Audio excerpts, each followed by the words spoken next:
Okay, guys, let me show you what I'm going on with a Honda Rebel here, man. I didn't really like those brackets I had on there. I told you guys they were just temporary. So, what those two copper rods are actually is that's actually the remnants of a grounding rod. That's a half-inch copper grounding rod. I got it for $12 at the hardware store. I cut a 21-inch piece off of it, and I bent those on a vise. Now, before we get more on that, let me tell you about the spring seat mount. That didn't work out. As soon as I went to sit on a motorcycle, the back plate was hitting the fender. So, and that's not even going over a bump. So I ordered spring seat mounts off of Lowbrow Customs, and they should be in. What they are is they're basically like a bracket that bolt on. You can bolt them on the inside or the outside, a bracket for each size, and it has a rod for the spring to sit in, and then there's a little hole in the rod in case if you want to lock in like a pin or something. Hold on, guys. Let me clean my lens off a second. Yeah, so that's what we're doing with the spring seat mounts. So what I had on there wasn't going to work out, so we got the ones off of Lowbrow Customs. Now, as you see, all I had to do was just drill a hole through the copper, that solid copper rod, and that bolts on my swing arm. I drilled a hole through the swing arm down there. Now, what I'm going to do is, the problem is connecting the fender to these rods. What we're going to do is, I have to work this a little bit more. But this is going to bolt on to right here. I made this with a hammer and on my vise. We have to squeeze this in. The bottom parts of that have to be curled in a little bit more so it'll form to the fender. Then we might have to trim some metal off. And then the arc here, we have to make the arc a little more uniform. Okay, that's going to go on like that. Then we're going to have another flat piece of steel it's going to be rolled, so then it'll slide right onto these on both ends. We're going to make one for each side, and that'll bolt on to the bottom of each side of this hickey right here. So we're going to have like a miniature sissy bar right here, and then we'll have a piece of steel joining those copper pipes to this.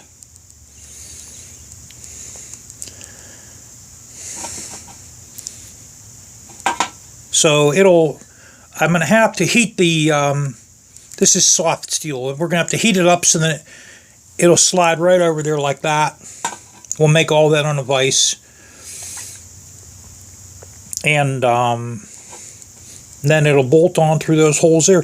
I don't want to weld anything onto this because the whole look of this thing here is supposed to be like a nostalgic rat look. You know, so that means people with a little bit of money and almost no tools created stuff like this back in the day. Because back in the day, there wasn't much technology, so they had to work with what they had. That's all part of the nostalgic look. So that's going to be like that. And we could even lower these more. You know, these can be lowered. I have plenty of room to lower them. So that'll go like that. And then the piece of steel will wrap around this and bolt on to where those are, and it'll look something like that. So that'll look slick as hell.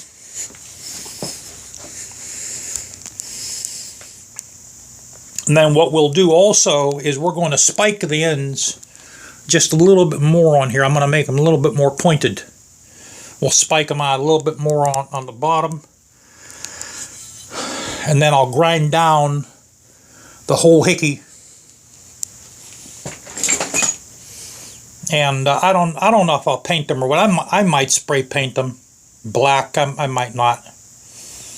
I mean, I don't know. That just might look cooler all in black. Now, as for the Fender, let me show you what. Come over here. Let me show you guys what I got here. I got my Bondo. I got another can of acetone, and I got another thing of fiberglass resin, because what I want to do is that Fender needs strengthened up a little bit. So we're going to take it back off, and the whole entire underneath, I'm putting fiberglass cloth on it, embedded in the fiberglass resin. I'm going to put 2 layers of fiberglass cloth underneath that. So then it'll be super strong. Because it's not really a thick Fender at all. Let me show you guys just how, you know, it's a real thin, cheap Fender. I think these are from an Aramachi chopper, or it's either pronounced Aramachi or Aramachi, something like that. That's what this Fender came off of. And I wired my plate up. Let's get the plate working. See, we got the plate working, and that there's a clear part underneath there, so that also doubles as your license plate light.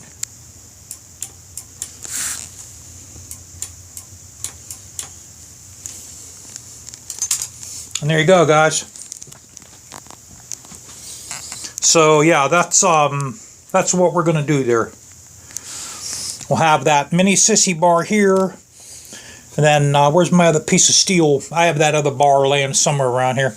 So then we'll make a section to go here. It'll bolt on through the same hole, and it'll wrap around that. It has to be nice and tight too.